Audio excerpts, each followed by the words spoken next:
Yeah. We'll be live. Kick it off, player. I've never heard that, but that's the origin of CAP. I'm going to look this up. I'm going to look. There's a principle that Right. we have to follow. Yeah. We have to have. Be true to yourself. You don't have. And when I came back, the place was a mess. So I knew I was missed. Deep in here now. It's incredible. I love it. Me That's too. good. Yeah. That's good. And applying the recovery, I thought.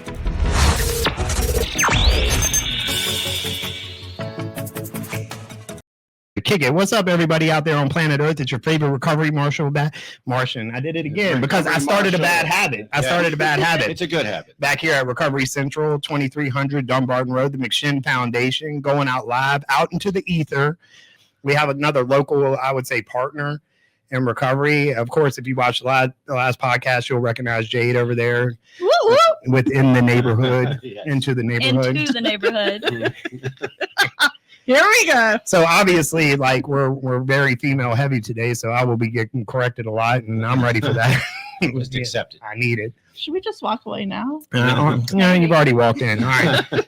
Yeah, so I'm very excited about this. We're close partners with Into the Neighborhood, and they do a lot for our participants as far as like events go. And I've been to an event, and I'm going to introduce, and if you've seen this before, Marti has got a retread on our podcast. She's done one, but she's never done one with me. So I think this will be very interesting. And she always has like some good recovery stuff, and she's very ingrained and entrenched in the recovery community in Richmond, a life of service. Yeah, and that's probably what I'm attracted to in human beings and the human race these days is people that are of service, because that's what I want to be, and I'm always trying to get better at that. And so why don't you introduce yourself a little bit, Miss Lady? Hi. Which camera do I talk to? You talk to me. Yeah, Talk just to talk to you. him. Okay. I'm the camera. Thanks for the Yes. instruction. Yeah, Detailed instructions. Right? Yes, Mhm. exactly. We like to go with the spirit around here. Well, you know me as Marti. Some people call me Miss Marti. Lewis calls me Sunshine.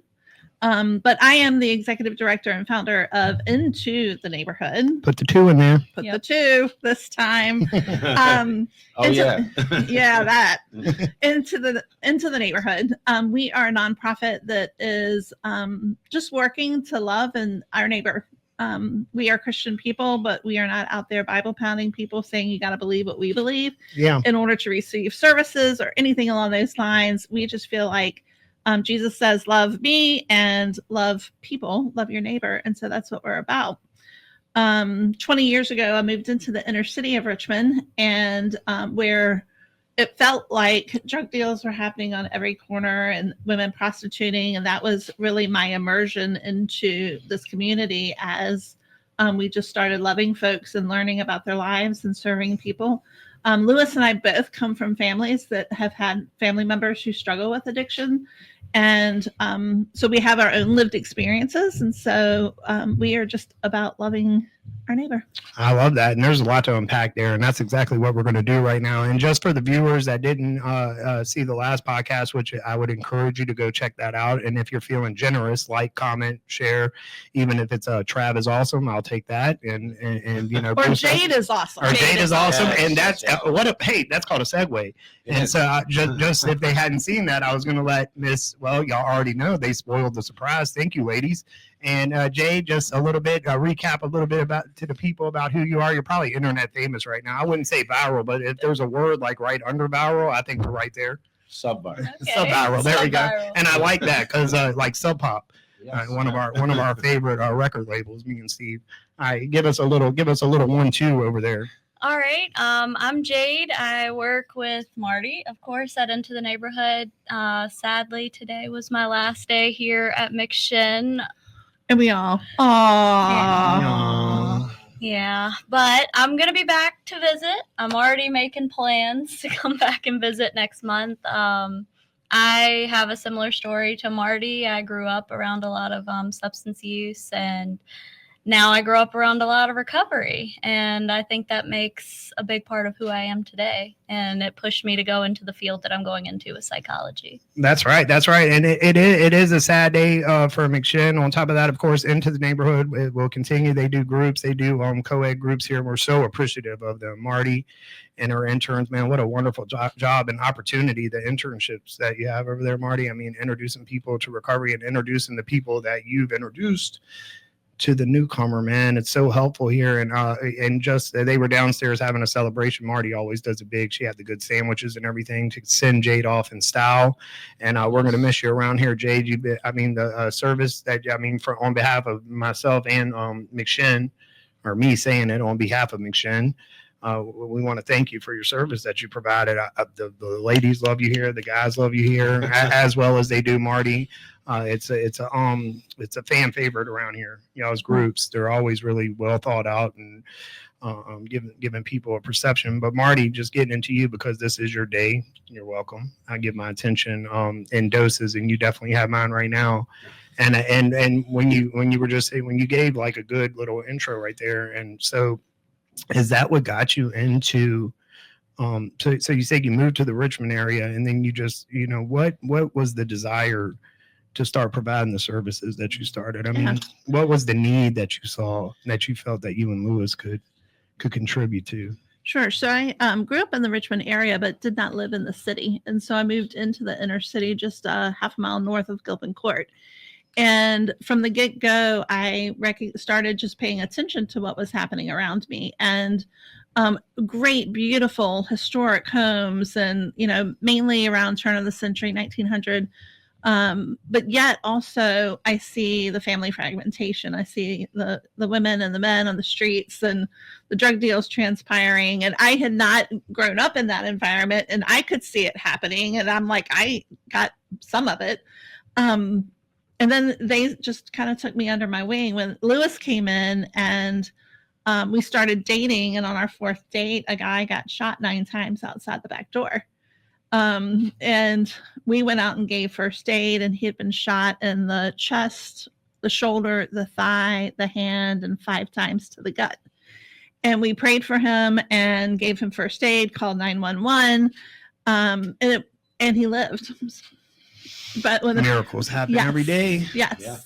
And so when the paramedics showed up, he was breathing 1 time a minute and had no pulse, but yet lived to talk about it. So we found ourselves at MCV and now VCU Health, and talking to the family and the other guys and explaining to what we knew had happened, because bullets came inside the house. And so we were there when the dogs were there, and the helicopters, and the floodlights, and all of I very distinctly remember the yellow tape going up behind Lewis in the background, and the people crowding around. Like it was really a surreal experience. But it wasn't until we were in the hospital with friends and family, learning more about what was happening and what had happened. And we came home, and everybody's like, "Oh, you saved this dude." And I was like, no, I didn't do anything. I can't save myself. But I really do believe God intervened in that situation for him to live after that trauma that took place. And so we earned some street cred with the guys. And if I went out, Lewis and I ended up getting married, obviously. And if I went out walking the dogs late at night because Lewis was out of town, they're like, Miss Marty, you can't do that. And they would flank me and walk me around around the block. Yeah, it's security. So, I did. It really, and I was protected. And so if we were doing community events, knowing that we saw what was happening with the mass incarceration, that most of the dads were locked up. Mom was working 3 and 4 jobs trying to make ends meet, or was relying on the guys on the street to bring home income. And my background is in human resources and recruiting, and I found myself in the Richmond City Jail doing some training of the folks in some of the programs there, a workforce development program about how not just to get a job, but to keep a job and flourish in that job, and fell in love with the recovery community and learning more about what was happening inside the jail. This was about 2015. And folks started coming out of the jail. Oh, by the way, and Lewis became chief of chaplains in the jail. All right. So I really got immersed in into the community, going from from the maximum security down to intake and everywhere in between during that time. And our friends from inside the jail started coming out into these things called recovery houses. And we're like, what's that? And ever since, we've just keep showing up, and our sweet spot is meeting needs that aren't being met. Where are the gaps? One of the gaps that we see sometimes is fun. Yeah. Is there's lots of meetings, there's lots of groups, but many people that we have encountered oftentimes don't even know how to have fun anymore because they spent so many years numbing out. Yeah. And so they're trying to figure out, what do I like to do for fun? And so we provide some of those opportunities to figure that out. Yeah, what a great approach to that, because a lot of times when people are coming in, like, they don't know what they love to do, and a lot of times people think that's where the perception of recovery is, like some old stale meeting where people are drinking coffee and smoking a bunch of cigarettes, and then just like life is going to have no meaning and no fun at all. What a great addition and add-on to show that there is fun in recovery, because we do find out, myself included, about ourselves in recovery, that we can have fun without the use of substances, right? That's good. And also another thing you described is your passion for reentry and going into the jails, and that's where my heart is. Incarceration is definitely a part of my story, and what a benefit to even be in there to kind of be right on the right time, right space to recognize the needs that people are having coming out, because it's great, and great needs. Mm-hmm. And I've recognized just going into the jails, and you'll ask somebody, and this was true for me too, so it's nothing wrong with their answer, but it's like, what is your plan for when you come out? And so often, it's a fantastical plan, Right. made up right here. Yep. They're already in Act 3 before they've gone through Act 1 and 2. You start prospecting for gold. Yeah, it's just like it's a very simple response. And look, and I'm not saying anything because I gave the same answers. What's your plan when I get out? I'm going to get a job and get an apartment, But what happens when we're faced with the adversity, with all the little micro goals that are need to attain that macro goal? And I know that in the face of adversity, even small adversities at first, it was so easy for me to give up. So we really appreciate your service in that regard. And that's you just profess the Christian faith. And I know that's a directive. I was in jail and you didn't come and visit me. Right. I was hungry and you didn't feed me, Right. So like, it's like you're going to visit, the Lord itself when you're doing that, right? That's what he says. Yeah. Yep. Yeah. So what else you got going on, Marty? It's just like, and how long have you been doing this? Formally as a nonprofit since 2013. Yeah. But many years prior to that. So, for example, Lewis would be doing his chaplain job inside the jail, and he would run into one of our guys that we knew from the street, and I would know his partner and the children, and so he'd call me and go, "Hey, so and so just got picked up." I would go down the street and say, "All right, what's your plan? I know you counted on that money coming in. What are we going to do? Let's get you connected with resources." Friend to friend, not as a project, because like I said earlier, I can't fix myself, much less anybody else. And so it's really more of somebody who's going to be a co-journeyer. Yeah, consistency. Yeah, and walking journeyer. with someone who wants to be walked with, and not to fix, manage, or control them, but just to be a friend, A positive influence, and talking about those roadblocks. One of the things that we do in groups is identify, because we all want to we think it's a straight line approach. We are here, we want to get here, and it's a straight line, when there are many things that we have to navigate around, not just because we're in recovery, but because this is life. Yeah. And some of the things that folks in recovery are dealing with are consequences from their choices, but outside of that, there's still stuff that we are navigating around. And so walking through that, and what does that look like, and picking just a couple of those things to navigate around and working on them simultaneously if they want to, and just being a friend. One of the other things that I've kind of learned about is oftentimes folks in recovery only hang out with other folks in recovery. Yeah. and I'm a normie, as I'm often called. You got a recovery pass. And so I can A card. I'm recovery adjacent, but I'm a normie, and so it takes time to build that trust, and I get that. But oftentimes, part of what we can offer is how do you communicate? How do you relate with somebody who doesn't have a recovery centric life? Yeah. In the workplace, at home, at the grocery store, wherever it happens to be, how to be friends with people who aren't in recovery also. Yeah. And everything's new. And to have somebody to kind of walk there consistently and give their lived experience and their experience with certain things. I mean, what you just described, right, just in the form of like helping people out with the job resources that you were doing inside the jail and stuff, like what a benefit so often. Like there's a lot of us, and one included, that we're in active addiction for years and years and years and years and years. You know, our skill is like, hustle and scam. How in the world do you explain that gap employment? Yeah. What do you fill in there? Or how do you transition those skills that you learned on the street to the workplace? It's doable. Yeah, that's right. It is possible. I'm a living testament to that, Steve. Living testament. It can be done, and that's the hope right there, that it can be done, and so helpful to have somebody to walk you through that.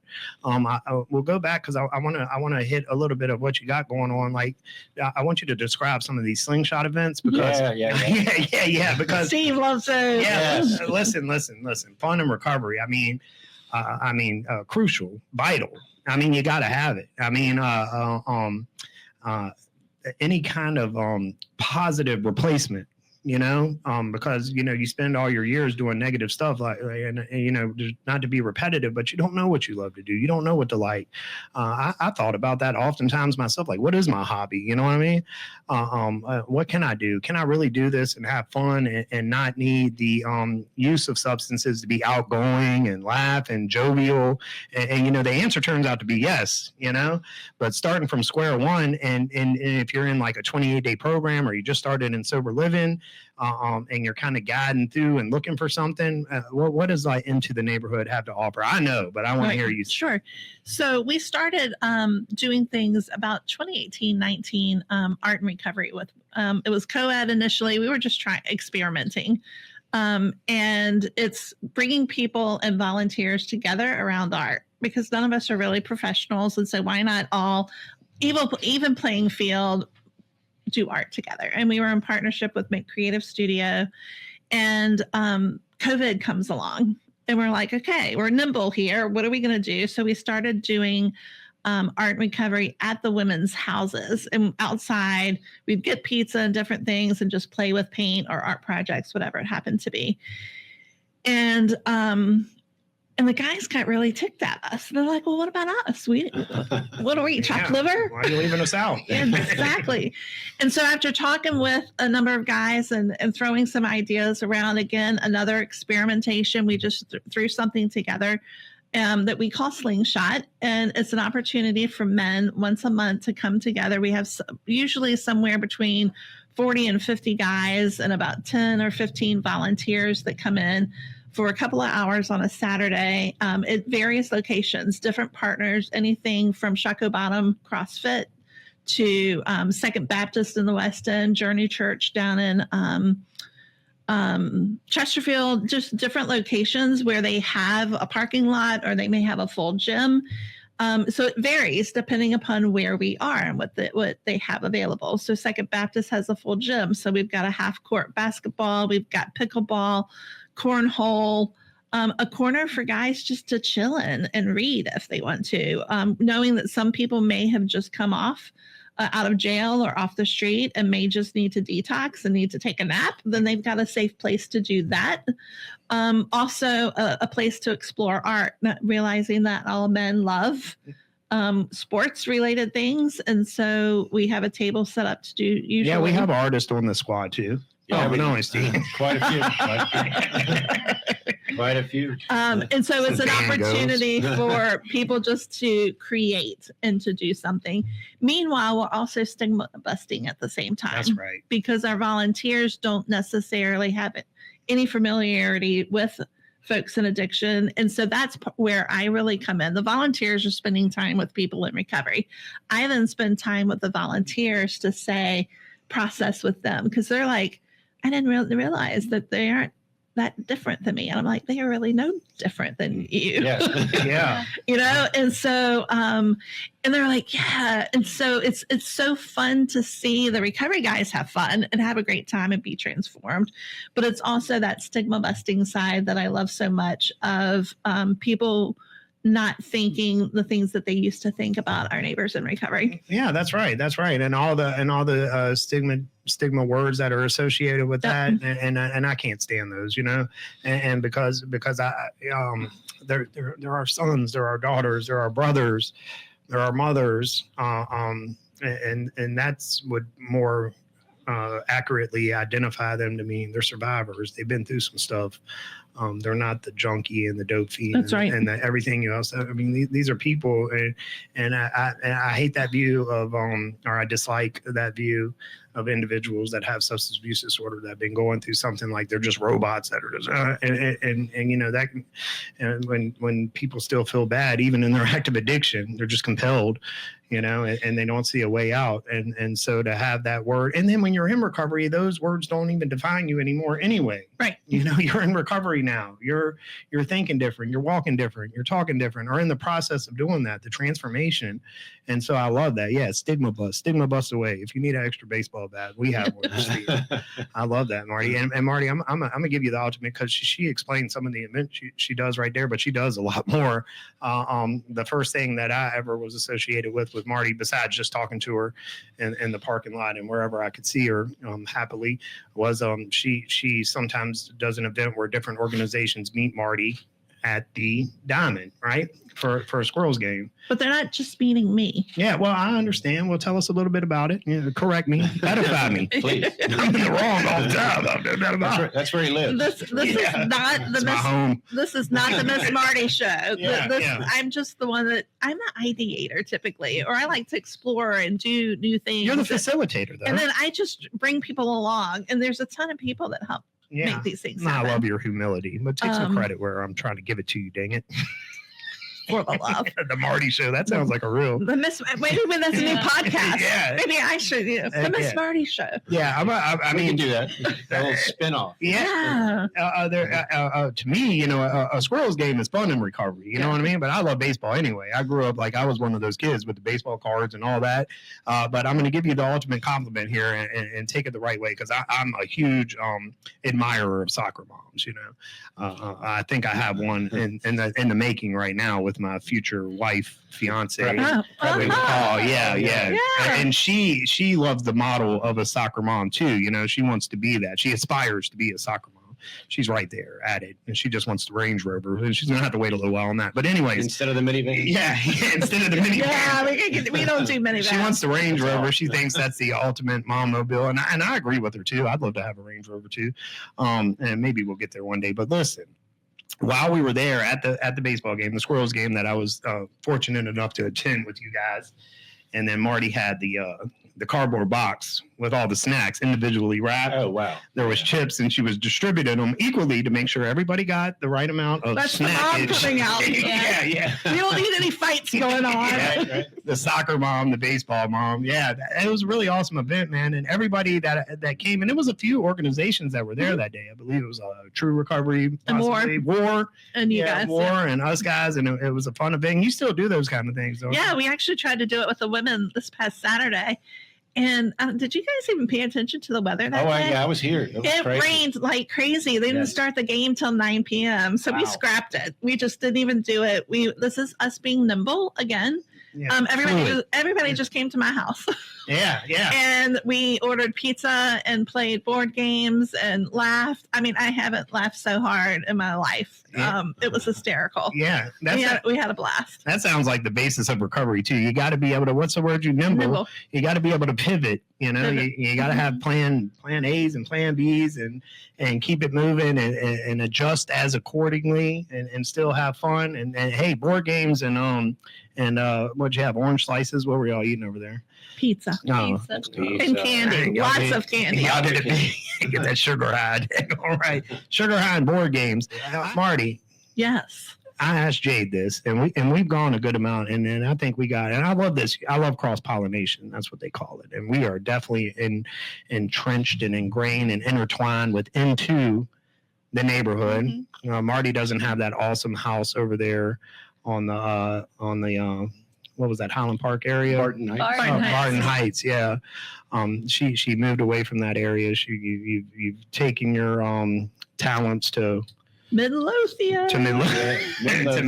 Middle Motor Mile. Yeah. I'm sure the neighborhood misses you over there. I'm sure you've gained friendships and relationships and things that'll last forever. You probably left a lasting impact on that community, man. I the first things I ever heard about Marty was that Bible study over there. Was that Tuesday night? We still do Tuesday nights. It was Tuesday nights, and organizations from all. Can we talk about that for a minute? Let's talk about it, because I see. Now this is good, because I wasn't sure if that was still going on. Oh yeah. And I love it. And what I hear about Marty over there, especially with the females, she'll put you to work. You're going to be serviceable when you go over. You're going to help cook, and you're going to bring a dish. and I love that, though, because get somebody involved. I mean, what a great feeling to be a part of something that's bigger than yourself. Servicing the community. Let's talk about it a little bit. Let's talk about Tuesday night Bible study at Marty's at the we actually call it church. Church. Because church is known as the building. Yeah. People where do you go to church? Well, Jesus actually talks about we as the body, those of us who follow his way, we are the church. Mm-hmm. And so the way in the New Testament that they gathered together was often around the table. That's where right. you're eating and you're talking about things of God at the same time. And so, in that case, you were actually talking to God in the form of Jesus here. And so every Tuesday night, we don't do it at our house, but we do it at a nearby where our office is, just a few blocks away. Every Tuesday night at 6:30, we gather together. Somebody makes the main course. Everybody else brings something to go with that if they're able to. Some people financially, it's a challenge. So that no pressure to do that. People come early and get set up and help tear down and take the trash out and do all the things. And so we start off with doing a meal, and it's family. Yeah. I mean, people have started calling Lewis Papa Lou. Oh, yeah. And so you got Papa Lou and you got Aunt Celeste and you've got a family and a couple of toddlers running around. And it truly is like a family gathering a meal together every Tuesday night. And we're celebrating recovery dates. We're celebrating birthdays. And one of the couples just got engaged. And they were away on vacation last week. So we like to party. We like to celebrate. But then we also take time to talk about things of God. It's not Lewis standing up and doing a sermon. Right. We believe that the Holy Spirit can talk through other people as well. And so as we read scripture, then it's an opportunity for other people to talk about it, learn about it, share what they hear when they hear the scripture. We talk about life. So that also includes recovery at the same time and how it relates to the recovery. And we are the firm belief that all of us are in recovery from something. Yeah. Dysfunctional family systems, food, social media, education, going to the gym too much. There's a lot of things that we self-medicate with and numb out with, or that we put ahead of God in some cases as idols. And so all of us, again, equal playing field, trying to figure out how to live this life and how to live it in a way that Jesus calls us to. And so one of the benefits, if you will, of the different gatherings that we do, where I'm coming in here, we're coming in here and doing groups, or doing Slingshot and Art and Recovery and Miriam Bright, the Marty Bras, and the different things that we're out there doing, is to be in relationship with people. And as they may express interest, the spiritual curiosity, then we can invite and say, come, and check it out. Yeah, check it out. What do you got to lose? I mean, what a perfect picture to paint. Yeah, and one of the things that we've started more recently is it's not just Lewis sharing as the pastor, Right. the ordained person, Yeah. but people volunteer. And so other people are starting to share. So if Steve came on a regular basis and he could sign up and say, I want to share next week. And so it gives him an opportunity to also practice at leading a group and doing things. And this is the way we did things inside the city jail also. And what we have found out since, which is so cool, is that some of our friends that went on to prison, they are now doing what they learned to do inside the jail with us. They're now leading small groups of people and sharing God's love and God's word with them.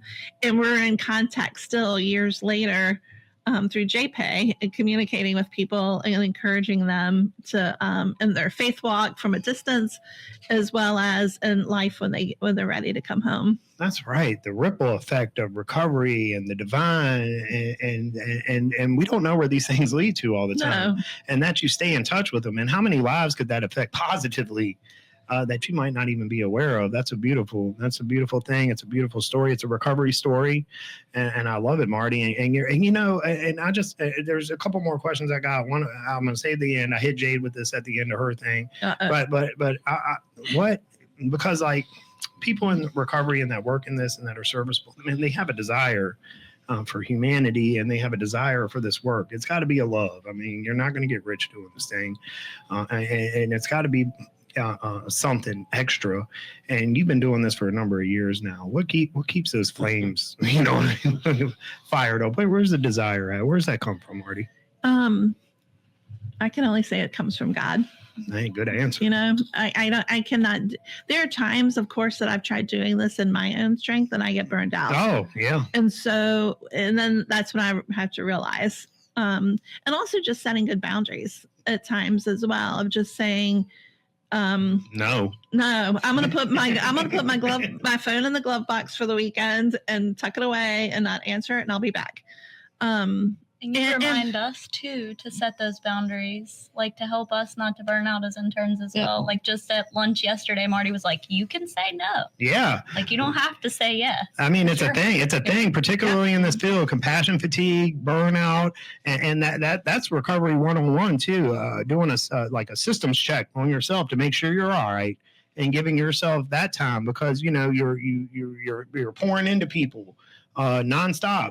And oftentimes what we use that as a crutch. Yeah. Because if we're busy helping other people, then we don't have time to take a look at ourselves. That's right. And so that's one of the questions I always ask, like house leaders for McShin or other organizations. Like, okay, you're doing all of this for the house. What you doing for yourself? That's right. Where are you in your own personal recovery journey? Because if not, you can lose yourself in that service of others. Mm-hmm. But it also prevents us from doing our own growth. That's right. Because we aren't turning the mirror back at ourselves. Yeah, that's right. Yeah, good. Yeah, I mean, hey, good suggestion right there. If you're pouring out a lot, make sure your cup's being filled somewhere. Whatever you do for yourself, make sure you do something for yourself. We got to take care of us, and then we take care of others. What I like to say is not just fill the cup, but we should be serving out of the overflow of that cup. That's right. Not just half full.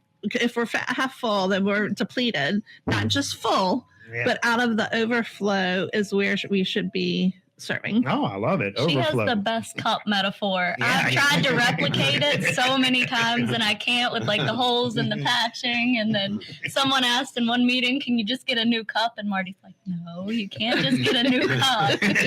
Let your cup runneth over. I love it. Yeah. I love it, Marty. And I know you got a good source that you're getting refilled from. So like, that's awesome. Now, this has been an awesome interview. Like, I love it. I've had the best time. I always do, talking to you, talking to Jay. Jay, we're going to miss you. Marty's still going to be coming around. At least we still got Marty. And with that population in mind, and also anybody that's out there still suffering from substance abuse disorder and isn't connected and isn't having fun in recovery yet, or might not even know about recovery. And this might be the first thing they see about recovery. You never know. Somebody could like and share it to somebody, a family member. Do you have any words for the people that are still out there?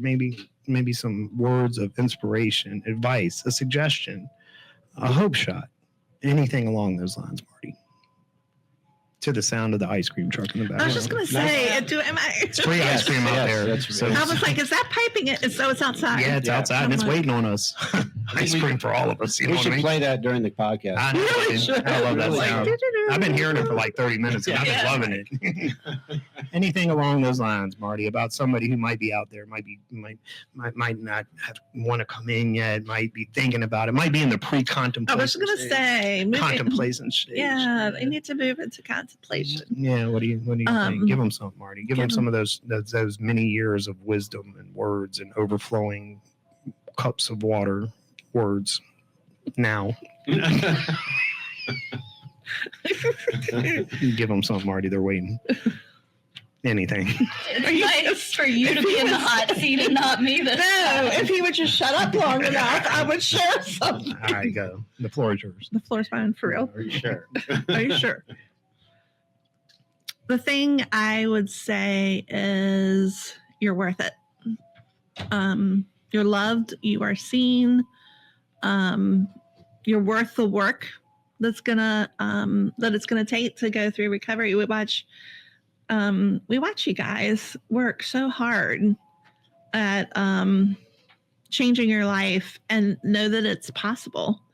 And know that there are people who believe in you, know that there are people who are out here rooting for you and for your success. And I know that oftentimes family is hard, relationships are hard, and know that there are other people that can fill in for that family until you establish the relationship back again. And we're out here waiting for our brothers and sisters to join us, and know, most importantly, that there's a God who loves you, and a God who deeply cares and is with you in the midst of it. He sees you, and he's the lifter of your head.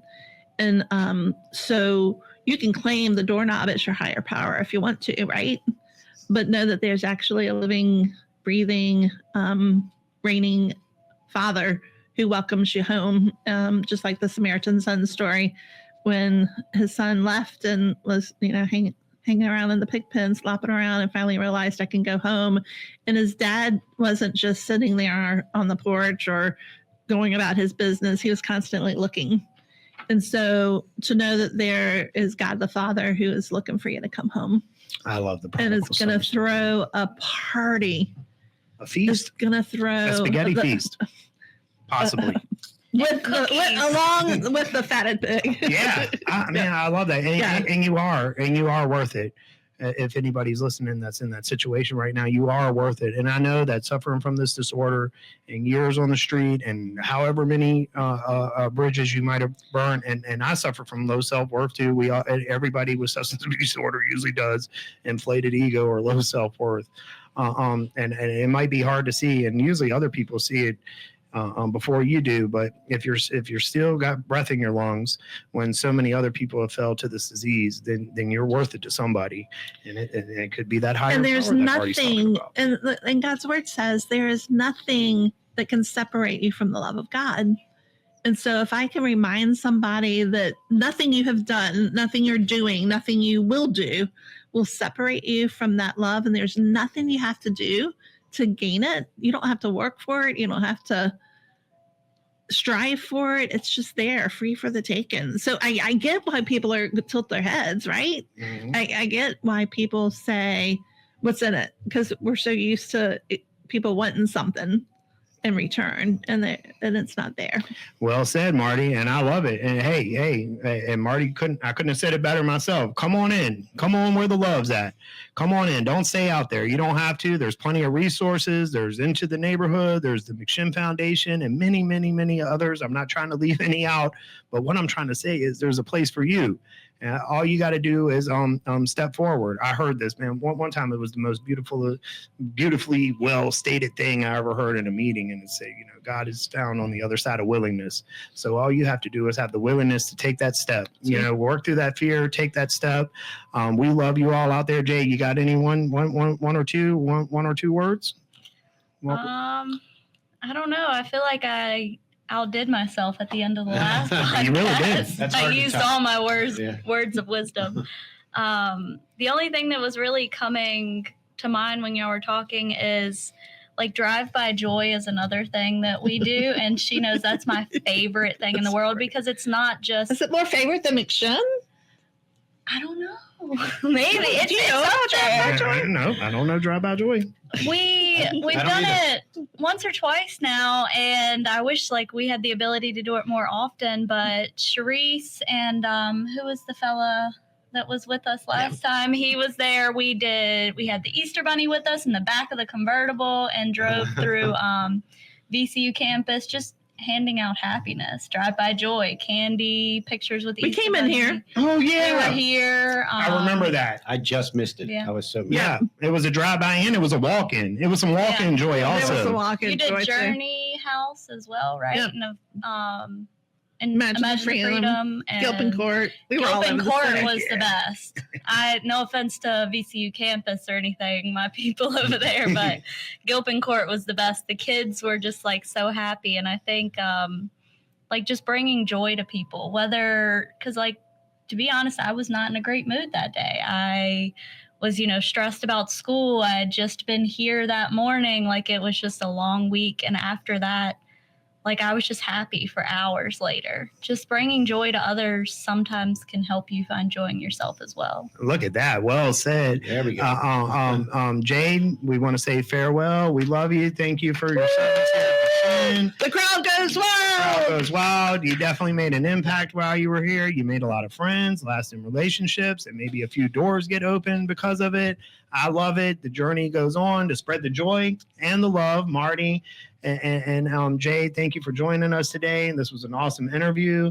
And if anybody out there listening to Marty, listening to me, can hear the sound of my voice right now, if you're out there right now and you need some services, get in touch with the McShin Foundation, get in touch with Into the Neighborhood, get in touch with somebody. Come on in. The waters are nice over here and they're overflowing. And so how we end the show most time is I will have y'all ladies stick those two deuces in the air and we will say peace. Peace. Peace.